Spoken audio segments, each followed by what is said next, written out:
Make a lot of noise for Neil Rappaport.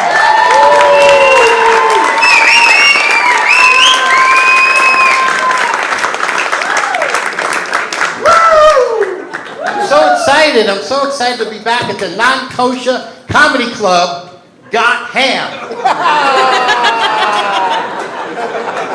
What do they call it? Got Gefilte fish. Anyway, my name's Neil Rappaport, and I'm a collector. I collect Pez dispensers, I collect fast food toys, and a bunch of other chazarai. Now, people might say, why do you do that?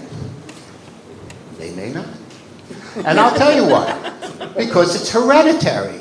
My father was a huge collector. He collected everything.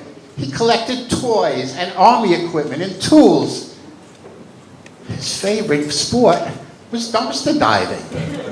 As a matter of fact, one time this huge restaurant went out of business and they threw all their dishes into the dumpster. My father, he goes and he takes them all home. He had service for 600. His favorite day of the year is bulk pickup day. When everybody puts out all their stuff, he's so excited. He tailgates from 10 to midnight, and then he gets in the car and drives around the neighborhood and see all the stuff people threw away. When I was a kid, he found this old, beat-up Coca-Cola vending machine, brought it home, fixed it up, put it in the kitchen. Every time I wanted a soda, it cost me $0.25. He'd go to these conventions. They give away free pens and pads and all kinds of stuff. Come home with bags of it. I said, Dad, what do you need all this stuff for? He said, I got 2 rules. Rule number 1, if it's free, take it. You can always throw it away. I said, okay, good.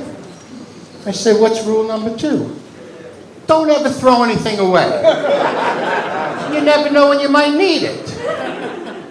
He claimed to be a millionaire. He had so much stuff. I said, Dad, what do you have worth $1 million? He said, I don't have anything worth $1 million, but I have 1 million things worth $1. I said, oh, he said, don't ever get anything until you check with me. I got everything in the basement. So I go over there. I said, Dad, you got a 3/4-inch Allen wrench? He says, yeah, I got one in the basement. Goes downstairs.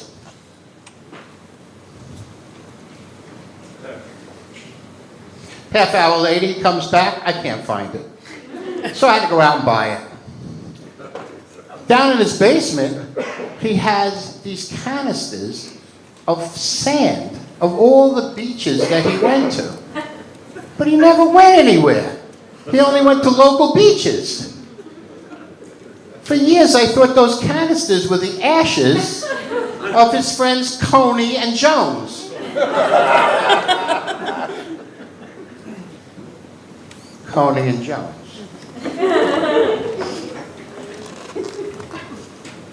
He asked me to come over one day. He said, can you help me?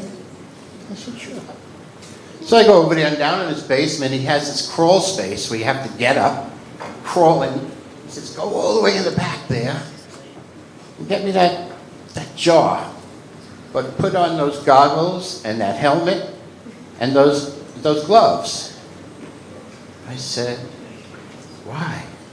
He said, well, it's acid, and I don't want it to get on your eyes or on your hands or anything. I said, acid?